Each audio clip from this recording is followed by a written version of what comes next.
to the Parent Advocate Podcast, a show where we celebrate, defend, support, and uplift the voices of the LGBTQIA community. I'm your host, Stephen Chacumba. My pronouns are he, him, and his, and I'm joined by my amazing co-host, Lizette Trujillo. Hello, everyone. Lizette here, she, her, ella. The mission of the Parent Advocate Podcast is to elevate conversations and reframe narratives around trans and non-binary youth to help change hearts and minds. Each week, we bring you our take on all things from the perspective of two parents of BIPOC transgender kids. Lizette, I am so looking forward to today's episode. Me too, Stephen. Our guest, Em Bowen, is joining us today to talk about body positivity, movement, comedy, and making space for queer youth. Oh my goodness, I'm so ready for it. Welcome everyone once again to the Parent Advocate Podcast. Let's get started. Lizette, what have you got going on? What you been up to?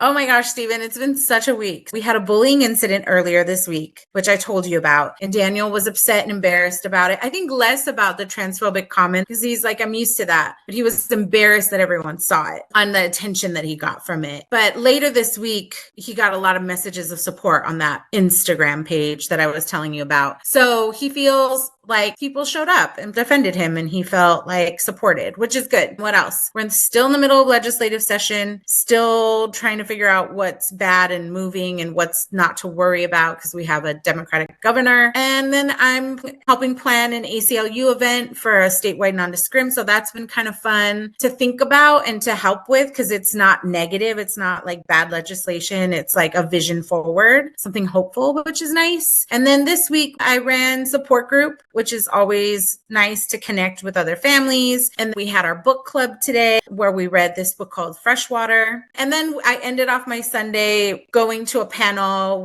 to see Lydia Otero and Manuel Moreno speak about, Latinx queerness in literature and activism in the 80s. So it was really cool. It's been good. How about you? What have you been up to? Okay, my week once again was nowhere near as full as yours. It started off with I attended the HRC Philadelphia Federal Club fundraiser where I delivered the pitch to galvanize support for this fight ahead. We're talking about 400 plus anti-LGBTQ bills in the first few months of 2024 alone. The death of Next Benedict, recently the death of another transgender man, Righteous Torrance Chevy Hill in Atlanta, Georgia. And so it was a good way to start the week thinking about how to get into the trenches for LGBTQ plus liberation. So that was cool. I'm a program manager for the Communities Healing Together project in the state of New Jersey that's administered by Garden State Equality. And we did a virtual training for understanding neurosciences and ACEs and how to help build self-healing communities. And it was my first formal presentation, not abbreviated, not abridged, where we had just a great conversation with the people who would come from all over the country, different parts of New Jersey, to talk about how to build self-healing communities. So that was really cool. Fuji had me going to the damn orthopedist because his knee, which I told you about like weeks ago, isn't really feeling better. Went to the doctor. They were like, okay, took an x-ray. There's nothing wrong with your bones. There's nothing wrong with your tendons. It's probably just soreness from overuse. So you've got to take it easy. So they were like, sit, relax, no soccer for a little while until it's feeling better, feeling stronger. It is the kind of thing that should mitigate over time. So as long as he's taking it easy, he should be fine. So as usual, these kids had me running around doing all kinds of foolishness. Other than that, it's been pretty light. But Stephen, But we got so much more to talk about. So before we lose track of time, let's get to today's topics. Let's do it. So thousands of Ohioans submitted comments in response to Governor Mike DeWine's revised proposed administrative rules for transgender care. More than 4,000 comments were submitted during the comment portion for the updated proposed administrative rules that would collect data on transgender healthcare and change healthcare treatments for minors with gender dysphoria. Under the current proposed rules that were introduced last month, transgender youth could only receive drugs or hormones for a gender transition at a hospital that has both a mental health professional and endocrinologist that can treat minors. Stephen, this proposed rule is so critical gatekeeping and processes that exist and to keep perpetuating misinformation that gender affirming care is easily accessible dismisses the realities that our trans loved ones actually go through when we talk about accessing care. Absolutely. A federal judge in North Dakota has ruled that a Christian business group does not have to include gender affirming care in its employee health care plan or provide gender affirming care for trans folks due to its religious beliefs. The decision decision was a result of a case filed by the Christian Employers Alliance against the Equal Employment Opportunity Commission and the U.S. Department of Health and Human Services, both of which interpreted the Supreme Court decision in Bostock versus Clayton County to ban employers from discriminating against trans folks in health insurance plans under the Affordable Care Act. The ruling from U.S. District Judge Daniel Traynor stated that CEAs sincerely held religious belief that male and female are immutable realities defined by biological sex and that gender reassignment is contrary to Christian values. And as such, CEA's religious beliefs are substantially burdened by the monetary penalties it faces for refusing to violate its beliefs. This is the highest form of fuckery. And now that this federal judge in North Dakota has allowed this ruling to be in place, it is going to open a floodgate of similar copycat lawsuits challenging the ability for transgender people to have healthcare provided by their employers who are now going to use this. It violates my genuinely held religious beliefs that male and female are immutable characteristics. It's like, I can't with these people anymore. I can't. And let's educate our listeners right now with what immutable actually means. The reason why the Christian conservative right has continued to say that being LGBTQ is a choice and or a lifestyle that can be changed is because in order for your minority status to be considered protected under the 14th Amendment, it must be proven to be immutable. How are religious beliefs immutable over that of someone's gender, sexual orientation? It makes no sense to me, and it's so purposefully done. And it's dangerous. It's absolutely positively dangerous. A trans golfer, Hailey Davidson, was banned from competing in a women's pro tour event because she was trans. The next women's pro tour suddenly announced on Friday, March 8th, that participants must be, and I quote, biological females at birth in order to compete, essentially banning Davidson and trans women from all future next competitions. What's so crazy about this is that the Next Women's Tour previously defended Davidson's inclusion and confirmed their policy in a statement saying the Next Women's Pro Tour policies, especially concerning gender, have been formulated in alignment with those of the LPGA and the USGA. This approach is crucial in maintaining the integrity of our partnerships with the LPGA and ensuring a fair and consistent competitive environment. It's just so frustrating, right? Like, people do not understand gender affirming care and how it works on the body. And this conversation just ends up being reductive. It's frustrating that trans women are being barred from participating in parts of public life that are special or beneficial to them. It's just discrimination, point blank. No other words for it. With just days left in their legislative calendar, Republicans in Florida's House of Representatives passed 3 new anti-LGBTQ bills last week, jeopardizing gender-affirming medical care, teachers' rights, and workplace discrimination protections. Florida Republicans approved the bills in a series of votes on March 1st, sending House Bills 433, 1291, and 1639 to the State House. The most troubling of these bills is HB 1639, which would define a person's biological sex based on genitals and presumed chromosomes, effectively ending any state recognition of transgender identities. How do you say that a person who does not fit this house-made definition based on perceivable genitals and presumed chromosomes are the only people that exist? It doesn't make sense. You have actual people who do not line up with the way you're trying to define them. So why are you trying to define them? Why do we not have an expansive understanding of sex and gender? And why are you being so reductive? It is absolutely infuriating. So, Stephen, we have a bill like this moving through our legislature, and I just sat through the most horrific committee hearing on Wednesday. But let me just tell you, the most comical part of this hearing was when Representative Gillette called to Madam Chair Bliss and said, "You're a doctor, right?" And then she corrected and said, "Oh, I have a PhD in education." And he's like, "Right, but you're a doctor." And so would you say that there are only XX and XY chromosomes? To which she continued to say, "Oh, yes, no, that's true. There's only XX and XY chromosomes." I'm sorry, the person who just said that they were not a medical doctor, but a PhD, then went on to respond to a medical question with incorrect information. Wonderful. Yes. So this is what we're dealing with. And it just opens a line of transphobic rhetoric and ideology that is so harmful for people in general, right? When you pass these kinds of laws, you're not only harming trans and non-binary people, you're harming intersex people, you're harming people that have endocrine issues. Like, this goes against like so many people by defining sex to just your biological makeup. Again, none of us would pass the test at some point. This Western binary has us fucked. But Lisette, again, we're getting lost in the sauce, and we have got to get to today's guest. Let's get to it. Em Bowen is a non-binary educator, writer, business owner, and movement coach. A doctoral candidate at the University of Arizona College of Education, Em studies the ways in which trans and queer educators engage care as part of their approach to teaching. A lifelong runner and competitive rugby player for over a decade, Em is the owner-operator of a movement practice based on their experience as an athlete, educator, queer person, writer, and as a being with a body. When they are not teaching, writing, coaching, or running their business, they can be found doing stand-up at the Crooked Tooth Brewery in Tucson, Arizona. Everyone, please welcome Em Bowen to our show. Thanks for having me. This is actually the first time I've ever been on a podcast. I'm super excited about it. So what you're saying is we're popping your virtual podcast cherry. Yes. The Virgo in me is like clutching my pearls that you've said that on an interview, but yes, that's definitely it. We're just keeping it going, keeping it going.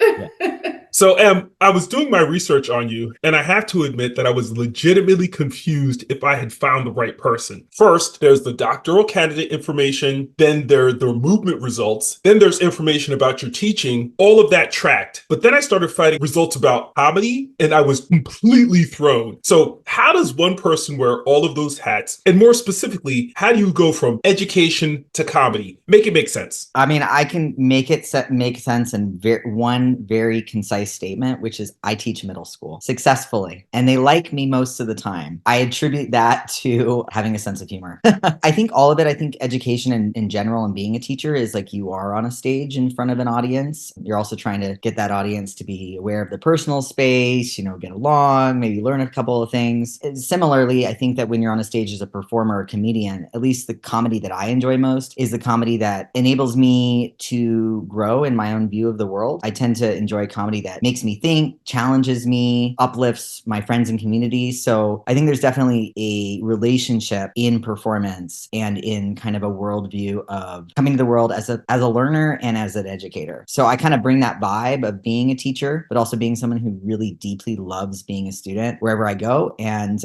all my practices, whether it's movement coach or comedy, other performance stuff, teaching, it all tends to just amplify that work. So I find it keeps me in balance. I don't take myself too seriously at any point in time. And it just helps me, kind of hold the big picture in a compassionate and joyful way. But big thing is middle school. You got to be. I'm with you. And I appreciate that answer because when we're looking at the state of affairs today, specifically as it relates to comedians, we've seen there are comedians who are punching down. And one of the articles that I read about you, it was very specific about the comedy that you would and wouldn't do and the places that you would and wouldn't go with your comedy, which I think is very informative. And it's also, I think, part of your ethos about if you have to appeal to a certain group of people, how do you reach those people and not offend them, connect with them at their level, make sure that they can laugh along with you and not at you or you at them? How do you feel you were able to find that right mix as both an educator and as a comedian? Well, that's a great question. I think that when I first started doing comedy, I guess it was about maybe like 5 years ago. And to be honest, I haven't been as engaged with the community post-COVID as I was pre-COVID. I think there's a few reasons for that. One of them is just as an educator and as someone who I want to kind of protect my own view of the world because I work with children and young people. And so for me, it has become not worth it to be in comedy spaces where I don't know what people are going to bring to the space. Like, I don't want to be in a transphobic, homophobic, racist space because that pulls me down. I don't want to invite my friends to come to those spaces to come watch me because I have work to do in the world. And also the other side of that is those shows happen at 8 to 9 p.m. at night, and that's too late for me. I can't stay up that late anymore. I'm not funny at 10 p.m. But I think the way that I found the balance that I think a lot of comedians in general who are consciously working on their craft, whether they're thinking about the same issues I am or just thinking about comedy in general, there's generally this balance of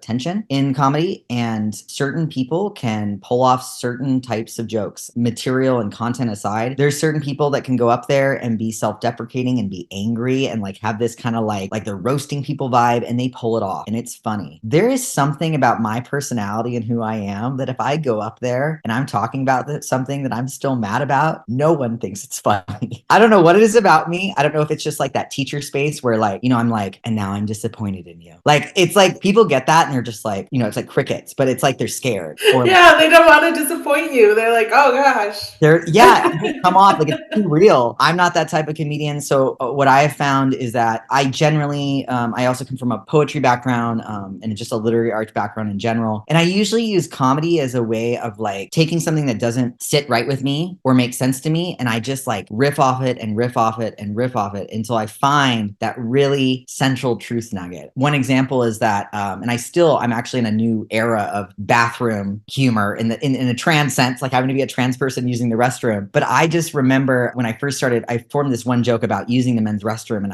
I would set up the audience talking about, you know, I'd say, you know, I've been using the men's restroom for about 6 months, and everyone would clap because they want to affirm me as a trans person. I'm using the restroom. That really suits my identity. I am non-binary, so I don't really care either way, but they don't necessarily know that. They're looking at me, they see the mustache, they're like, wow, he gets to be the man he really wants to be in the men's restroom. And then I turn it around on him and I'm like, I hate it in there. I want to go back. And it's this whole thing of me trying to like kind of sort through that I'm not having the same feelings as everyone else. And every time that I perform the joke, and this is the same for a lot of comedians, it gets a little bit more clear. You kind of find out more of what you're saying and what's actually true. And the really true piece about that is that there are very different social expectations in the restrooms. And stereotypically, you know, male identified and female identified, or, you know, whatever words we're using to describe that, people, they don't even talk about the weird things that are going on in the bathrooms. And so it's kind of this thing of like, oh, that is weird, you know, and like kind of that's the big universal uniting truth is like public restrooms are weird places for everyone. And awkward for everyone in like these really like distinct ways. Yeah. Can I share this story with you? Yeah. I just came back from the Philadelphia HRC Federal Club dinner where they had all gender bathrooms. My fiance had to go to the bathroom. I was just like, go out the door, make a left. It's past the coat check on the right. There's one down the hall and there's one right after the coat check person. And so she got there, she came back and she was like flushed. I was like, what happened? She was just like, well, I went in the bathroom and there was a man peeing at the urinal. I said, that's what they do. I was just like, was there like a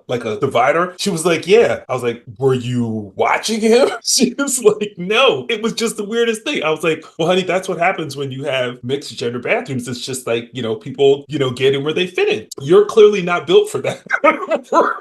But bathrooms are weird places. And it's like, you just have to accept that when people are going to the bathroom, they're just trying to use the bathroom. You just have to just get in, do your business and get out. You know, take no interest in anything else happening there. Get in, do your business and get out. My favorite bathroom was at this nightclub called Pearl in Tucson. It was a circular bathroom. All the hand washing stations and mirrors were in the middle. And then there were all these stalls, you know, with the walls top to bottom and glass doors that fogged when you locked them. It was fine. We were all in there. You wanted to get back out into the nightclub. It wasn't a problem. I just thought like that's kind of genius. Yeah, Stephen, like your thing where you're like, you get in, you get out, like that's a very male thing. Like I feel like men's bathrooms, like you get in, you get out. And women's bathrooms are like, there's no toilet paper in the stall. Here, someone will pass you some toilet paper under the stall. The men's restroom is like, no one's looking at each other. And I like my whole thing was like, I don't know, like I just like look at a 45 and just like try to make it to the sink. Yeah, it's just interesting. I think there's definitely moments as being like a trans queer person in the world where there are things that are true and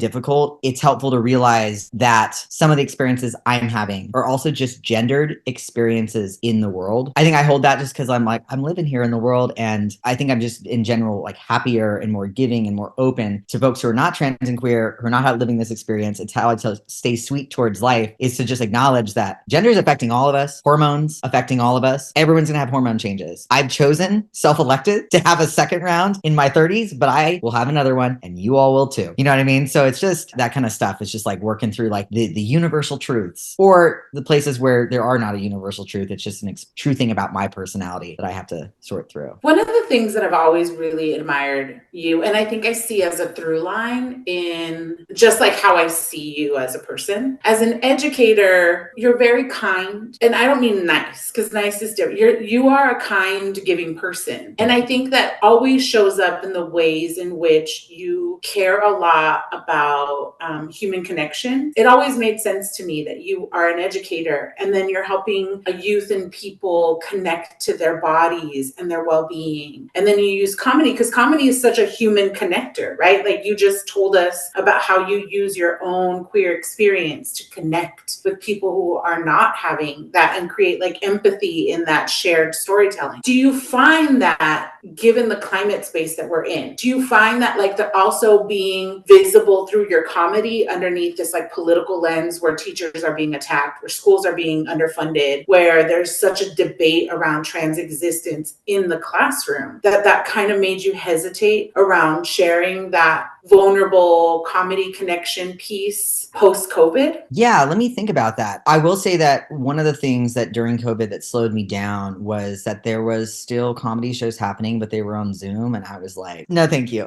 I'm good, because Zoom is already, it's like right now, this is great. This is a great climate atmosphere on our Zoom call right now. But, at the time, everything was on that. And I was just like, I don't think I need this that much. The other thing that slowed me down before I get to like considering that point that you just kind of put there was that, and I will not say that this is entirely true, but I don't know if comedy folks as a larger community are my people. Definitely individual comedians that are some of my best friends in the world. There are particular well-known comedians that I love and think are so funny, and gone to their shows, will continue to support them. But as a community, there seems to be the dregs a little bit of, I need to have a traumatized life, or there's trauma or bad things happen to me, therefore I'm funny. I think that bad things happen. I think that difficult things happen. I think that trauma is something that shows up in all of our lives, and I do not need that to be funny, and I will not sign that contract. So also, again, like I mentioned, they all stay up past 10 p.m. That doesn't work for me. So that's another thing as a community. I think that maybe something that has happened as I've gotten older. I'm turning 35 this year, which I recognize is not 40 or 50 or 60, but it's not 20. It's not 20. It's different. I think that as I've gotten older, I have become more protective of my peace. There's just certain things where I'm like, that doesn't sound fun to me anymore, or like someone else can teach you about that. I think what's happened is lately, as my life has become full with these meaningful things, there was things that had to kind of trickle away, and regularly doing comedy has become one of them, formal capacity. Although I will say that the liberal agenda at Crooked Tooth, I still do about quarterly, which basically means whenever I feel like it. And I get to curate that show. That also gives me the space to come up with some comedy and like an organic rate and not feel like I have to find things to laugh at in this climate. That's also the thing. I don't always feel like I want to be a producer of comedy. I want it to be organic. I'm definitely making those 7th graders laugh though, which I think is a real win. That's my real audience is 6th and 7th grade in particular. 8th grade, not so much this year. Not so much. But that's okay. So I read somewhere that one of your superpowers as a human comes from having gone through different cycles of gender expression. And you kind of alluded to that in some of the responses you've given. Can you talk to us a little about what that means and how that lends to your perspective and approach to life, your practice, and how you engage with others? Yeah. First of all, thank you guys. You're calling me kind, a superhero. I will say I'm a Leo sun, so I'm going to be a monster for the rest of the day. Thank you so much. I think what I mean by that is I think it's something that might be those folks who have experienced or found language or medical transition later in life. I really committed to the girl piece early on. I thought it was the only option. There was a time period when I was in high school that I was pretty conscious of the fact that the way that I inhabited my femininity and my assigned female at birth body was very different than my other peers. Side note, I joined the military at 17 to pay for college, and my dad really wanted me to do it. My dad's a former Marine. Despite being interested in it as a personality, into the fitness thing, like kind of that kind of intense person, and also being raised in an environment where government jobs were pretty common in our family, I was mortified because I was like, oh my gosh, when I graduate, this is going to be my chance to reinvent myself. I'll be a real girl. And if I join the military, it's going to affirm to everyone that I'm exactly who they thought I was. I had this moment in boot camp where I'm 17, I'm 3 weeks in, I've been sleeping 4 hours a night. Everyone looks terrible. everyone's got their hair up, same pants, same boots, same shirt, right? Uniform environment. And I'd asked this one girl to put up braids in my hair because I had no idea how to do that myself. I'm not a crafts person. I don't know how to make braids. And she gave me this real funny look. And I was like, what? You don't think it would look good? And she's like, I don't know. You're just like, you're kind of manly for braids. And I was like, we are wearing the same clothes. I was like, I don't even have broad shoulders. Like, I know what I look like. Like, I'm short. Like, I have all these like stereotypical like body size things that are very feminine, my facial features, everything. And I was like, oh, there's something else. There's something else that people are picking me up on. So that was a turning point. Years later, a couple years later, at 19, I came out as bi because I was like, okay, let's go 1 foot through the door. You know, I can retract at any time. Straddle the line. Similarly, coming out into the queer community, experiencing like, oh, wow, like I'm still gender bending and people are still disturbed by it. Like they're really weirded out by it. I think I was around 19, 20 when I learned about genderqueer people, which I do not identify as genderqueer now because I really actually don't gender bend. I think I was just I was doing it in response to feeling limited. I actually live a lot in the masculine. Most of my time is there. But I was like 19 or 20. So this was like 15 years ago that I started using non-binary. For many years, for about a decade, I was a non-binary appearing person. Like I was joking Tucson that there's like a lot of non-binary, like trans mask white people. Everyone thought they all think we're each other, which is fun. And I was just one of those people. You know, people didn't know how to place me. I still sounded feminine kind of. And it wasn't until that I started taking hormones when I was 30 after I decided to retire from rugby because rugby was a time that I was so in my body. I still miss playing with strong women. It was actually the thing that probably kept me from medical transition for such a long time because I was like, I'm fulfilled on Saturdays when I'm playing with these like 15 other women. I feel in my body. It wasn't until I started to go through medical transition, I had top surgery and then later did hormone therapy probably like, I don't know, 4 or 5 years ago, that I suddenly realized that a lot of those 10 years that I was either hyper visible or very invisible to people. Because now I'm just like normal if you include all the wonderful gifts of masculinity and whiteness, which there are many. Like people are like, wow, so interesting what you had to say. I was like, I said that same thing 3 years ago and you didn't like it. So it's just been very interesting because I think that every version of myself that I've lived, I really gave it a good college try, right? I fully inhabited femininity. I fully inhabited a different version of it. I fully inhabited being a non-binary person who was like, trans, but not medically transitioned. And now, I mean, I guess I'm fully inhabiting this, but it's mostly by default. Like I'm just kind of a default version, or I should say like a stereotypical version of masculinity now. And so people don't really think about it critically so much. It provides me solace because I can now choose when to reveal my transness, which I do regularly. I'm not stealth at all. Sometimes I'm just stealth because I'm like, I don't need to explain this to you. But I think it's that buy-in. And I think that I don't have a sensation or feeling that any of those experiences or times in my life or quote versions of myself were actually versions of myself. I really feel like I've been myself the whole time. Like I have my same legal name. I'm reluctant to change it because my mother gave me that name and I love my mom and I don't think it really matters. It matters to other people, but it doesn't matter so much to me. I just don't feel fractured, I guess. And especially now, being in my 30s, I feel quite whole most of the time. I think a lot of people look at transitions like this one linear experience, and you're talking about like learning about yourself and developing and unraveling and finding yourself in these like very distinct ways, right? And this is what I always remind people, that gender, especially as someone who's watching someone's gender development, right, through my child, that it's so experiential. It's not like this one moment. I get asked this all the time, like, how did you know? And I'm like, I don't know.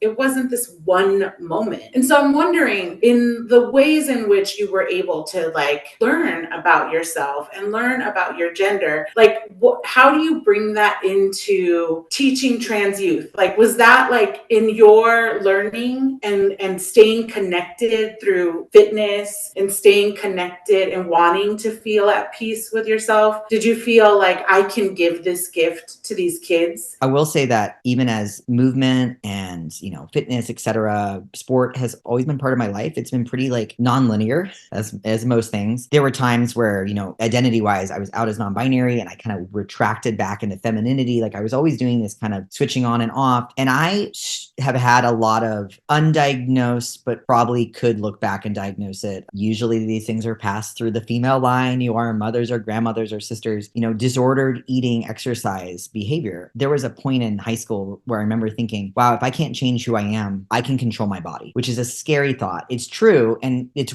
how wonderful that we can do it in certain ways, but it's not how I meant it at age 17. And I lived kind of there, and I perceived this and noticed this in myself and other trans folks, is that, well, I can control my body. So I can do certain exercises, do certain things to give myself a masculine body or more feminine body, right? According to these particular standards that actually aren't really standard at all. They're racialized, they're, gendered, they're based on access, so class. The BMI is heavily racist. Like all these ways that we think about these ideal male and female bodies are extremely problematic and violent. And I lived in that umbrella, and I fought to find my way out of it. I asked a lot of people. I talked to a lot of professionals. I think I would have really benefited from having someone who could have coached me. I was very coachable at that age, and I just couldn't find anyone. There were people that I found that were like place that led me on my path in terms of like having a better relationship with my body. I think that at camp, when I was doing active stuff at the time, I think it was a knowledge base that I had, which is why I put it out there as an offering. I was like, I feel confident about this. I feel confident about teaching some of these mask folks are really interested in like strength work, and they're going to look online and find a bunch of ways to do it wrong, and I can make sure that they do it safely. I think that's where it came through at the time. Now, 7 years later, having,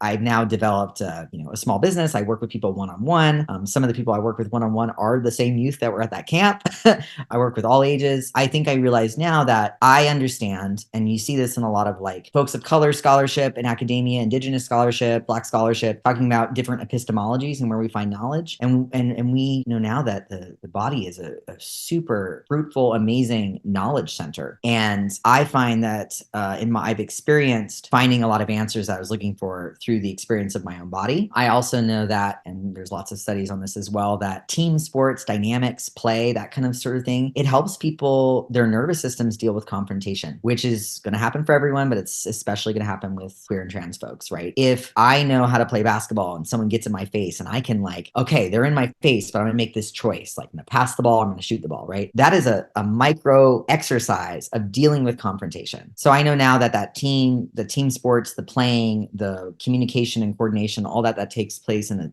it actually feeds into the social as well. So I teach teachers at the University of Arizona. And so I sometimes have younger trans folks in their 20s that are in my classes, but I've had trans folks in my classes who are going to be future teachers. But I had a friend who invited me to their class because she just happened to have a lot of queer and trans folks, and they had asked her the question, how can I be a teacher and be trans? And there's a lot of fear, right? And I'm like, I get it. I was like, also, you just do it. It's like Nike, just do it. Like, because a lot of the experience that I had have been really beautiful and powerful as a teacher. Like, it's not all bad. So I was talking to these young folks, and they were just like, I don't know. I feel really uncertain of myself, and I just don't know if I deserve to go into testosterone, like all these kind of things that I kind of also struggle with. Like, what if I don't like it? All these things. And they're like, I just feel really uncertain right now. And I was like, how old are you? And they're like, 22. I was like, it might be being trans. It also just might be that you're 22. So there's like that thing too of like lived experience as well. So I think that circling back, I was like, this is what I have to give. I know that I can bring this, and it's something that a lot of people don't feel comfortable bringing because they don't have relationships with movement, because of, just as you mentioned, it can be, gym spaces, fitness spaces, sports can be scary places to be. I don't have that fear. I've never had that fear. It's just something that I feel really safe with. And so it's a place that I can share safety and help bring security. But I know now that there's a lot to learn there as well, right? There's actual like scientific based practices and knowledge and stuff. And I just don't want anyone to have to search as hard as I did to find that. I'd rather have them just find it at 15 and then go live their life and spend their energy doing something else. So we're kind of talking around this issue, but a big part of what we've talked about so far, and a big part of what you do, is devoted to helping people become attuned to their bodies. So much so that you actually started a business around movement and strength and coaching. But what inspires you to start Endure Movement and Wellness? I'll be honest, a big part of it initially was I've been working as an Arizona educator for a number of years. I had been like maybe 5 years before I started my doctorate program. And I've been making, I'm going to say a number, $30,000 a year. As someone who has 2 degrees, I was coming into my PhD program and I was having to do a hustle. And this is a very common thing that happens for folks who are engaged in work we might classify as care work, which education happens to be. That's a whole other thing I could go even deeper in. It's a very broad stroke statement. I did it as a means of creating a life that was livable for me. However, in the creation of it, part of it was that I noticed that there was a lot of people that did not, in all that searching and all that stumbling that I have been doing for so many years, playing rugby, like teaching myself things, failing, having injuries, moving through all this stuff. At some point I was like, wow, like I've accumulated a lot of knowledge around this, a lot of expertise through experience. And this might sound, maybe doesn't sound strange, but there's a lot of trainers out there, there's trainers from all different types of backgrounds. And even if you are out there looking for another queer or trans trainer, you're looking for a trainer that happens to be Black or Latino or, whatever, a woman, like someone that's going to make you feel comfortable from an identity perspective, even within that, it is still hard to find trainers that don't say weird things about bodies. I'm talking like, earn your Christmas dinner or pain is weakness leaving the body. That's one of my favorite ones.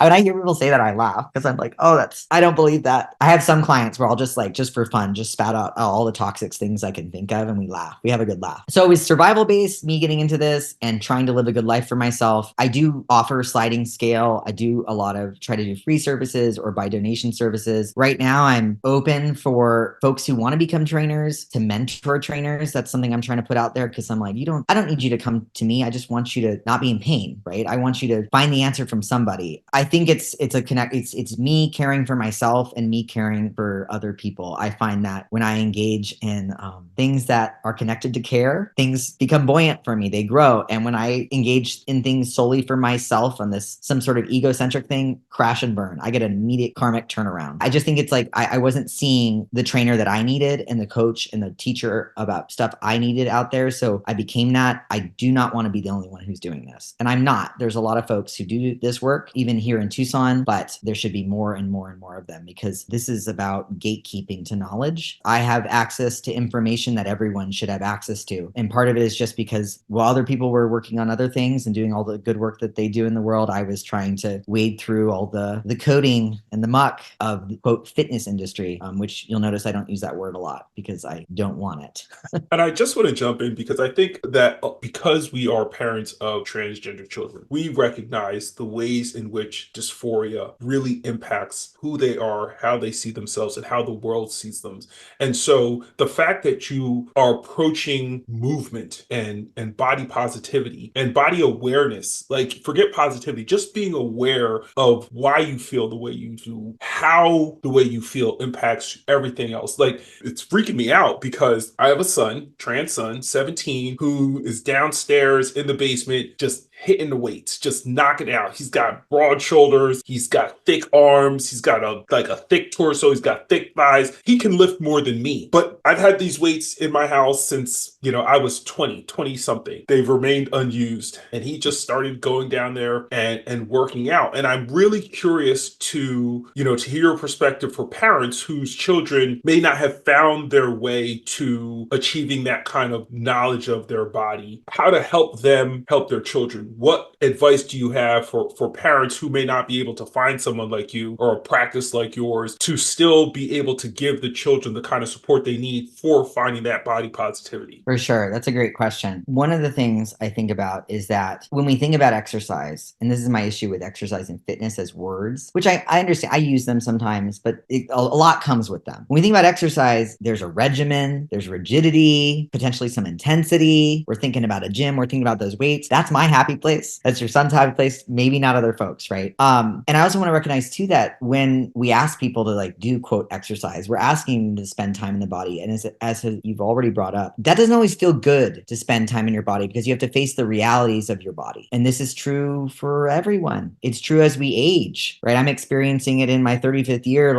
I'm like, man, I wish I'd been this smart and safe of a mover at 25. I would have had a very different experience. Talk to me when you're 54. Yeah. I got to say, my dad's 62 and he's still CrossFitting. I am out lifting him right now though, which is, I don't know, it brings me some joy. But you understand what I'm saying? As our bodies change, it's not always the thing that we want to choose. And for trans folks, that's, there's another layer to that, right? Where it's like, this isn't really maybe the way that I want to experience my body, but here is my body, right? And then you have this other thing that happens where if you have the option and the access and you choose to do medical transition, you still get your own genetics. And that's the thing, I feel like that's the conversation I'm having maybe with the more gung-ho like trans mass folks where I'm like, I hear you that you want to look like this, but like you're also still limited by this is also just like sometimes there's no magic pill. It's about learning to be with yourself. For those young folks who are like, the exercise, the regimen, time in the body is scary, there's a couple different ways to do it. Like I have my like everyday movers and then maybe like 3 times a week, right? But like, what if time was set aside for their kids to just spend time in their body? We're not on the phone. We're not thinking about things. We're not like spending time in the body and also doing a chore. It's just 5-minute clock and you're just in your body. You're in a plank. You're meditating. I mean, I really doesn't even have to involve movement. It's just like step 1, here I am in my body and then just being with all that. And maybe there's some practice of non-attachment and of like, I don't feel very good today or I feel tired. That doesn't mean anything. It just is, right? So I think step 1 is really just setting aside time to be in the body. If that feels too intense because there's some intensity there, then game and play is another awesome way. Like find out how you like to move. You like to go to dance class? Do dance class. You like to dance alone in your living room? Do that. You want to play pickleball? I find it highly stressful, but some people like it.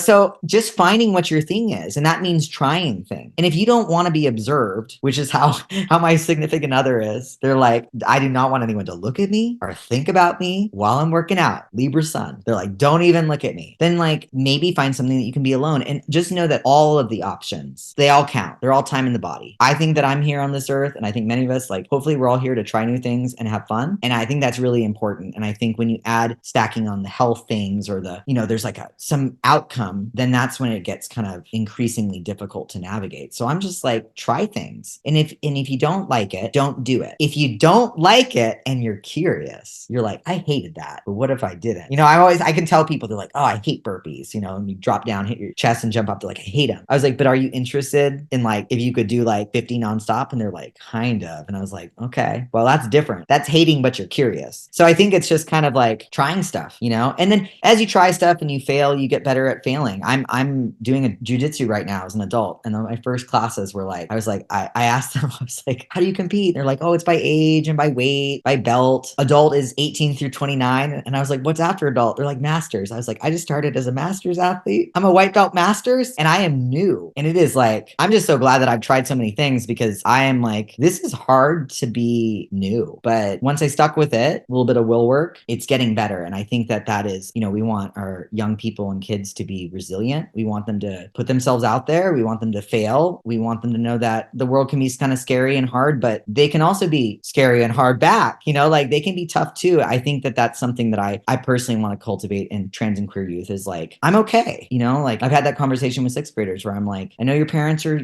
I had this one 6th grade student I work with who's stealth and his parents are like a little nervous and they're a lot nervous. And so he's a lot nervous. And I just told him, I said, I really think that you're okay. You're okay. I know who you are strong. You're okay. And I think, yeah, if we can use movement to like help cultivate, I'm okay. That would be my thing. When anything goes, anything works, anything counts, right? That would be my advice. Thank you for bringing in that intersectional piece around bodies and how bodies of other BIPOC people exist in the world and the racism that is found in exercise and regimen, like health and fitness culture, right? I was really appreciative of that. I wanted to ask you a silly question because you are teaching 6th and 7th graders. Do you ever incorporate movement in your lessons? And like, if so, what does that look like? And share with us about your doctoral study. Like, what is it that you're doing in that academic space? Sure.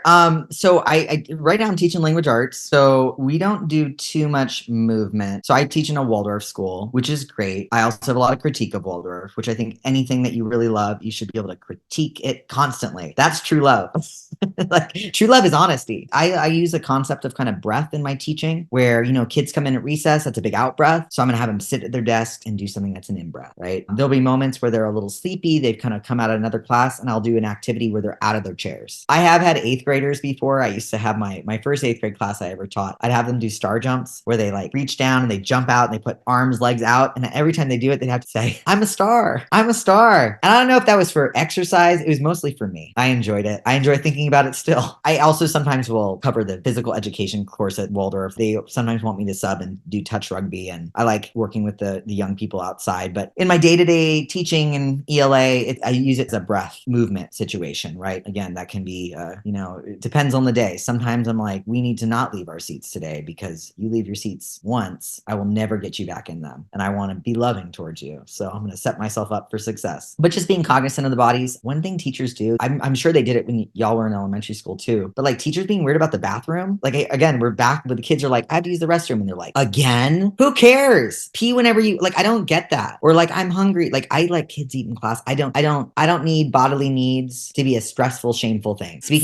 I have to share this story with y'all. Daniel's gonna kill me. But Daniel entered kindergarten like right on like his birthday's August 3rd. So he was 4 and just turned 5. And like, you know, this tiny, he was still wearing like toddler sizes. I mean, I think, and you remember Daniel, he was really small and just like a petite person. So imagine kindergarten Daniel still in like a 4 toddler and like a size 10, like, you know, toddler shoe. And so I'm picking up Daniel from school and little Daniel comes up to me and he's like, I have to get in the car quick. I pooped myself. And I was like, what? And Daniel's like, hurry, it's embarrassing. And like, we get in the car and I'm like, what's going on? Like, how did this happen? And Daniel's like, my piano teacher wouldn't let me go to the bathroom, but I really had to go. And so I was livid and I was like, we have to go back.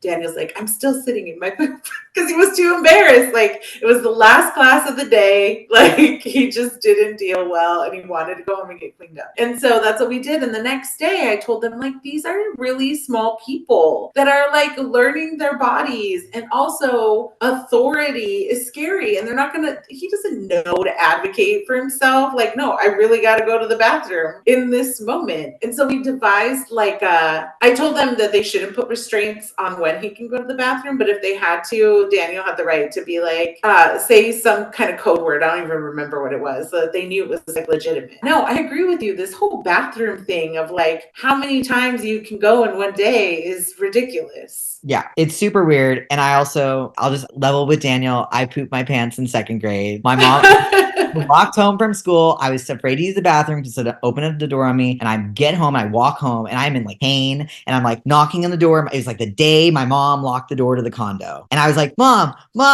She opened the door, almost lost my pants. Like, you know, like, and it's just like fear of that. So I don't know. I just think that you attend to bodies in the classroom. I think that attending to bodies and not having people feel shame around bodies or bodily needs. And it's actually not to talk about pooping, but to talk about material needs folds really well into my PhD work, which is one of the things, as I mentioned, I kind of had this realization of like, oh, my work is intertwined with care. Like that which grows for me and is expansive is care. Like that's always been the case. I had this moment where I had a really good friend of mine we had a little bit of conflict is around in my like early 20s, and we had reconnected and I was seeing them in person for the first time. And it was just something about the conflict was basically, you know, I had done something or said something not directed at them, but it happened to trigger them. They were in the space and they didn't talk to me for a few years. And it was just kind of this, you know, it just was what it was. I was touching down into JFK because my spouse now lived in Brooklyn, and this is before we lived together. And it's like this early morning, I'm waking up, like the sun's coming up,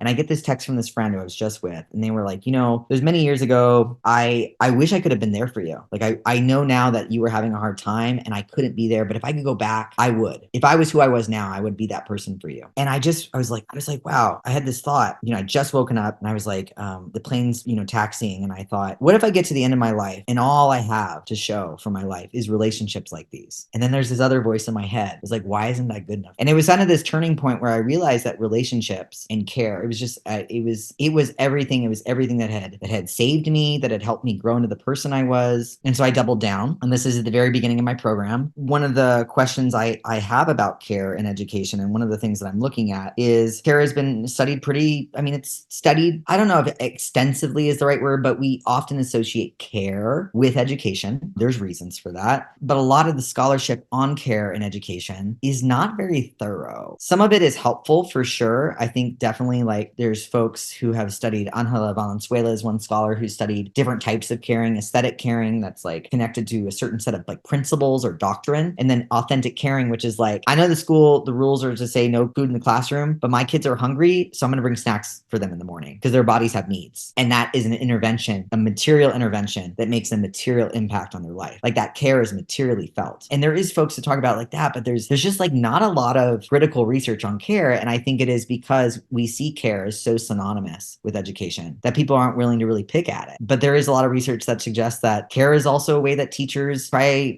unconsciously to cover up their racist, transphobic, et cetera, behaviors. Well, I'm a teacher because I care about kids, but your care is hurting them, right? So I'm very interested, I think, in the ways that my community is engaged in care. My research projects is taking place in an informal learning space. Many of the people that are involved with this informal learning space are people that have been teachers to me. So I am very much like, my research is not objective because nothing is. And then the other side of it is like, how do we, as we come into this kind of crisis of care that we're seeing in the United States around actual healthcare, the way that we have to have multiple incomes to upkeep a household, who is doing the housework now? Who are we hiring? There's a global, we're talking about like folks coming up from the global south, doing the housework of folks from the north, et cetera. I'm very much giving a small version of this, right? Collapsing a lot. But I'm kind of like, care makes the world go round. That's material needs. And I want to talk about material care. And I want to think about the ways that care is already being practiced in communities that have not had access to institutionalized care. And I think one of the things I'm thinking about is care is more of a practice,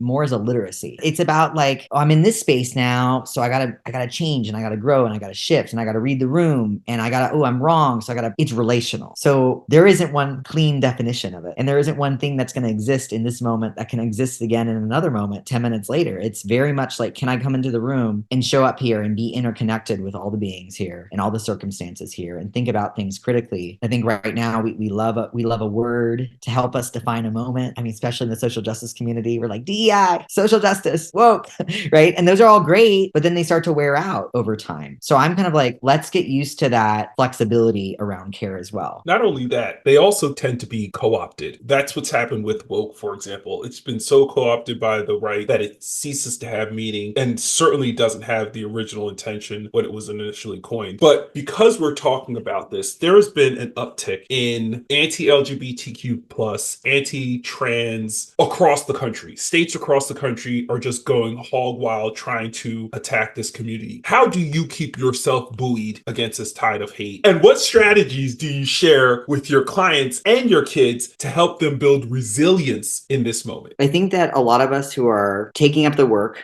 that we need to do on our own behalves or work for loved ones. I always think about this thing that Black abolitionist scholar Bettina Love says, where she's like, oh, I didn't come here to solve racism. That's someone else's issue. I came here to live a good life, right? But at the same time, we're doing this work, for your kids, for loved ones. One of the things that I do to protect myself is at times I limit engagement or exposure. And I've sometimes felt challenged and guilty about that. But then I need to be in that classroom, any classroom or anytime I'm around young people. And I need to bring it. And the it is hope and that the world is a good place. I need to bring that. And I've had a recent life thing where my mom actually just had a cancer diagnosis. And for the first time, it was like that on top of everything happening in Palestine, on top of, anti-trans legislation. I was like, oh, this is how people sour to life. This is it, right? And I've had some moments, but it was like I was like, oh, people just close up and then they never open again. And you got to fight to be in love with living. And I love the world and I love being alive. And I've spent a lot of time not loving it. And so I'm protective of my peace. I know that there are things happening and I know that there are ways that I can show up that are, I don't want to say unique to me, but where I am most effective, and when showing up and being with community is a way that makes me feel the coalitional power of the work that we're doing. And I do that work and then I feel like, okay, I'm doing something. We're helping, we're together. I know that for me, as someone who trains a lot and lifts tires and does all that, whenever there is an event and they want, community security, put my body out there. I come from a background of people that have had government jobs, etc. I've been around a lot of law enforcement people. I'm not like rah law enforcement, but I'm not uncomfortable around those folks. So put me right next to them. That's fine. I can do that work. I can do it and it doesn't cost me anything, or it's a cost I'm willing to pay or risk I'm willing to take. I know that I'm not always out in the streets like doing the regular activist work because oftentimes my work is a little bit quieter with the classroom. So I think it's protecting your joy. It's doing the things that are meaningful for you. I don't need to read the news excessively every day. I think most of us have experienced that when we're on those comments and those threads, like it's ridiculous how scary and toxic people are on there. It's also interesting how how none of them will say it to your face. Very rarely, or less so. I mean, it's happened, but so I think it's just like protecting peace and realizing that we are doing this work. At least I envision the work happening around, protecting trans and queer youth and trans and queer people as being related to other causes. It's all related to equity and living a good life and liberation for all peoples. And it is not going to happen this year. So you better find some practices to do it for a long time. And while you're here, you might as well have a good time too. I don't feel bad about living your life. Don't feel bad about find ways to enjoy your life and be here as well. Because this work didn't start with you and it's not going to end with you. And I think that is, what looking at things through an abolitionist lens tells us is that we're not here for this year or the next 10 years. We are dreaming past what we can even imagine. So that's my personal approach. I think that, advice I would give to folks too is I feel like I have noticed in a lot of trans and queer youth that there's this really intense awareness of how scary the world is. And I would want to say yes, but I would also want to orient them to the ways their own internal strengths, their own abilities, their own relationships. I want that view to come in as well because it's happening. I even as an out trans teacher, I've had more positive experiences than I've had negative experiences. And I recognize that's not everyone's experience.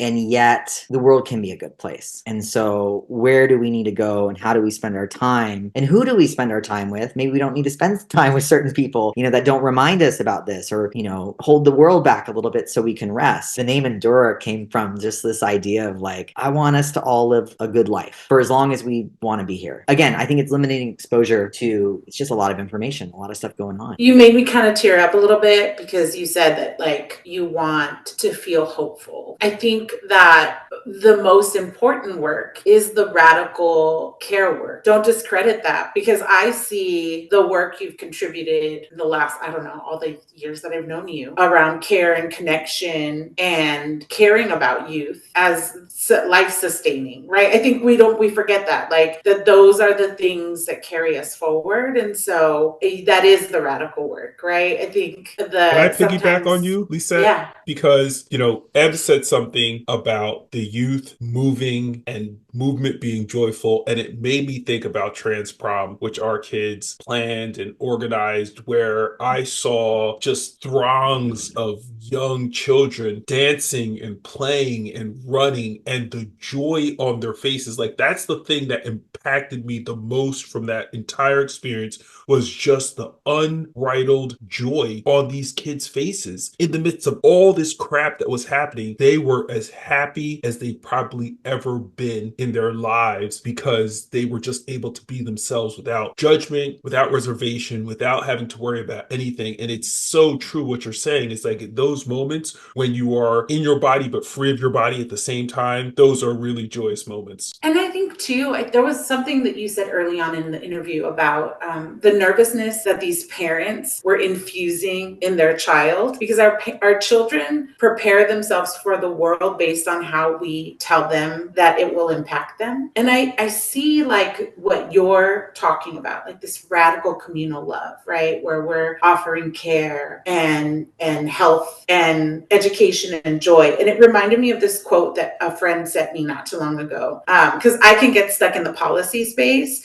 We later realized it was a Glennon Doyle quote, but it said, what I've been thinking of lately is that worrying is trying to change your loved one to be safe in the world. And love is changing the world to be safe for your loved one, right? Like this idea that when we worry, when we stress out, we're like, oh gosh, how do we conform you so that you're safe? And yet, but like to truly love someone is to try to impact change in like distinct ways. And the way in which you're providing indoor movement resources that will help so many people. The way you're creating an educational space that says, if your body's hungry and your brain needs fuel, eat. Yes, you gotta go to the bathroom, go. Like you have the agency to take care of yourself. And I'm here to offer you care as well. Like it's radical and it's beautiful. And like, thank you for sharing space with us today. I appreciate you saying the word agency because I think that it's so hard to decide what is good for somebody. you can't decide what's good for somebody else. And I think that, like, I was just kind of thinking about it. I was like, I know that not everyone is going to have access to, like, you know, health. It's hard to get access to health. I've fought to get access to the health that I have, and my access and my relationship to my body. It's something I've gotten my fingers into enough that I'm like, I got to hold on to this so that I can try to remind people that they also have agency. I want trans and queer adults to do, if they can, do the work that they need to do so that young people can witness them in their full adult entirety. I always think about adulthood as not being just like physical maturity, but being like a socially and spiritually an adult and emotionally adult. And those are the folks that I want around children, because they're not trying to control the kid. They're just trying to be like, you got this. Like, here's a little direction, here's some form, but like you said the word agency, and that is it, right? Like, at the end of the day, I need to know that young people they're in a situation where I'm not there, their parents aren't there, their teachers aren't there, but that agency, trust in their own agency enough that they can do what needs to be done for themselves. And I think that you know, that social, emotional, spiritual adulthood is something that I would love trans adults to, if they have access to it, especially to find it. And I think that some people do have access to it, and it's scary. I mean, trans and queer, outside of that, it's scary to step into like actual adulthood, but that's what I want.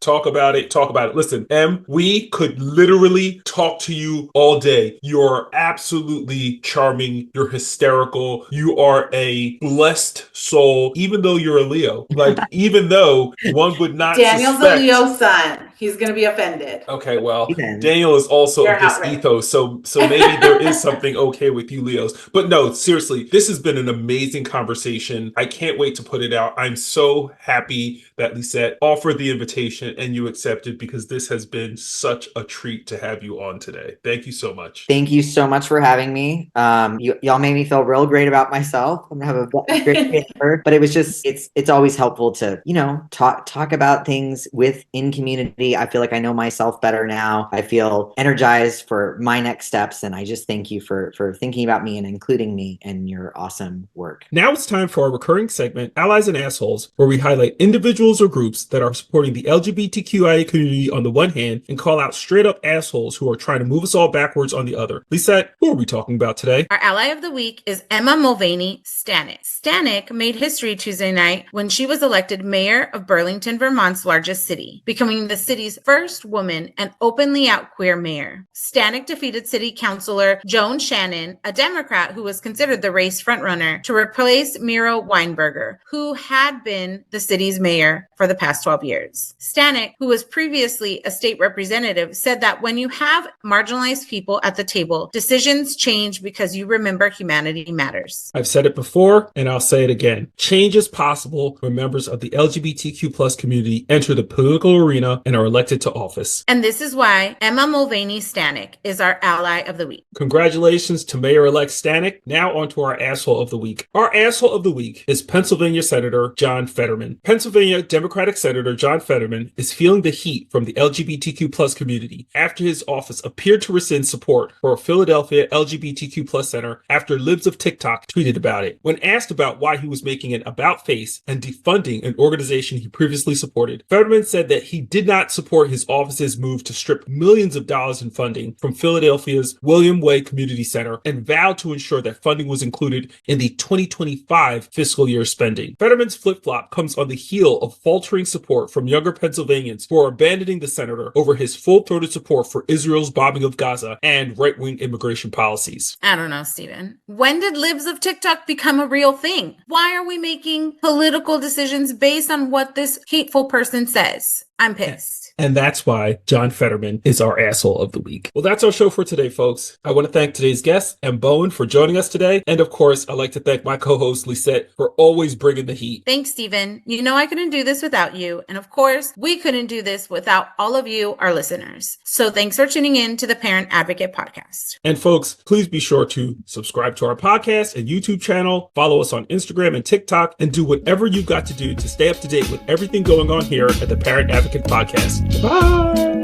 Bye.